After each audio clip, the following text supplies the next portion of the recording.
Hey guys, TJ here, and today we're going to be talking about Thor Ragnarok.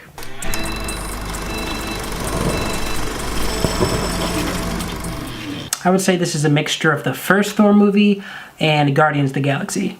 Or maybe Guardians of the Galaxy 2. So Thor Ragnarok is the 17th film in the Marvel Cinematic Universe. I really didn't think they'd ever get this far when it first started, but they really have done something that no other franchise has ever really managed to do. And this is also the third Thor movie, and it is by far the most entertaining of the Thor films. This film is directed by Taika Waititi, and it stars Chris Hemsworth, Tom Hiddleston, Cate Blanchett, Mark Ruffalo, Idris Elba, Jeff Goldblum, Tessa Thompson, Anthony Hopkins. This film has a huge cast, but really only a few of those names actually played that significant a role in the plot. I feel like this film was only called Thor Ragnarok so that they could kind of just push that title forward. I feel like the title came first, and then the idea for the film kind of just came after the fact. So as you might have guessed from just the trailer, this Thor film is significantly different than the other two, almost astoundingly so. It's almost nothing like any of the Thor films that came before it. And even the character himself is completely different than what we've kind of gotten to know. He started as completely serious in the first one. The second one, it was also pretty serious. And then they kind of insert some humor here and there for the Avengers. But now he's more like a bro-y kind of character.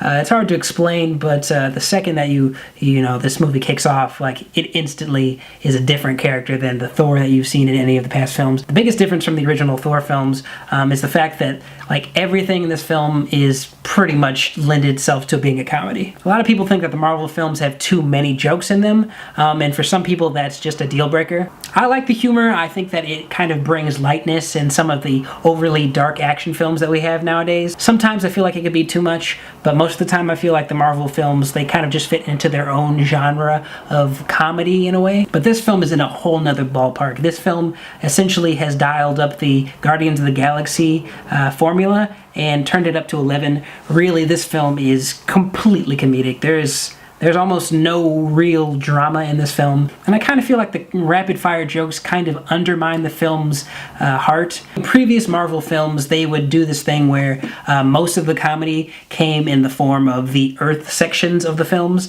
They'd be split between Asgard and Earth, and so you'd have the Earth cast, led by Natalie Portman. That's completely gone. Natalie Portman is gone. She's not coming back. She parted ways with the Thor franchise, obviously, for her own reasons, and now it's almost completely just, they don't even touch it. They have a lot of references to the previous films, but they almost play it off as jokes. As a matter of fact, every single reference to the previous film is a joke in some way. Everything that happened in the first and second Thor film is almost entirely erased. Like, every character that touched it, every single storyline that touched it is almost completely undone by, the tone of this film and the plot of this film. The fight scenes in this film are some of the best in the Thor franchise. I feel like they were just given a little bit more extra bit of fun, and that's something that this franchise really needed. The main plot line of this film is extremely dark. Hela comes back. Asgard is in trouble. Its entire existence is being threatened. Even with this dark subject matter, it's the most lighthearted Thor film that exists. And if you've seen the trailers, you know that the Hulk is in this movie, so that's not a really big spoiler. Mark Ruffalo's performance as the Hulk and Bruce Banner is a highlight. You kind of wish that they could just make their own film. I know they can't, but he steals the show when he's on screen just because it's really fun to watch the Hulk and Bruce Banner, both of them together, kind of just, bounce off of the ridiculousness of this world that he just is lost in. He's never been off-world except for now. These were two different films that were glued together by this heavy dose of MCU comedy. In terms of comedy, I would say that this ranks with Guardians of the Galaxy 1 and 2, as well as Ant-Man in the first Avengers film. Except I think the jokes per minute were far higher in this film than they were in any other Marvel film. One of the things that I didn't like about this film was the underutilization of some of the cast members. I mean, you have these great actors that are given these parts, but they only appear in like a small amount of the movie, or what they're given in the movie just isn't that much or that important to the plot all together.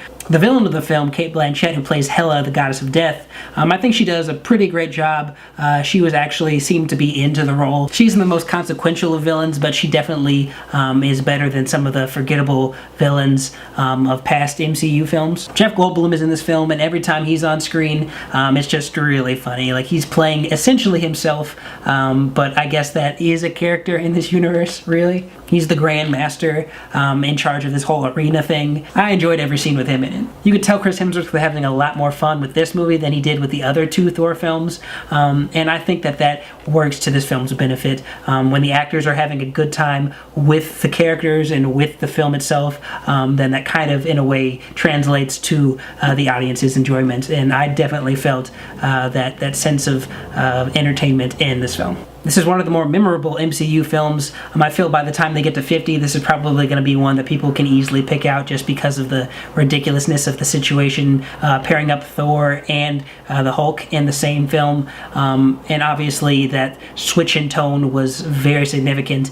and is going to be something that people definitely recognize the second that this film starts. To the average filmgoer, this might be a little excessive in terms of their viewing experience. They may not be wholly invested in watching this kind of a film, just because it seems to be mostly a joke and kind of referential to its own ridiculousness. While this film is great fun, it has a fantastic cast and a very creative idea behind it, I do think that to the average filmgoer, it's probably going to be a wait. But if you're a fan of these Marvel films and want to go into a film just to be entertained, maybe want to catch some comedy in the theaters, this is definitely a go. It's not the best superhero film this year. In my opinion, it's probably not even the best Marvel film this year, but I do think that this film is a solid entry in the MCU, and I also think that it's one of the funniest films in the Marvel Cinematic Universe, and just for that, you should probably check it out. Well, that's all I got today, guys. Hope you liked the video. Be sure to like, share, and subscribe, and I'll see you on the next one.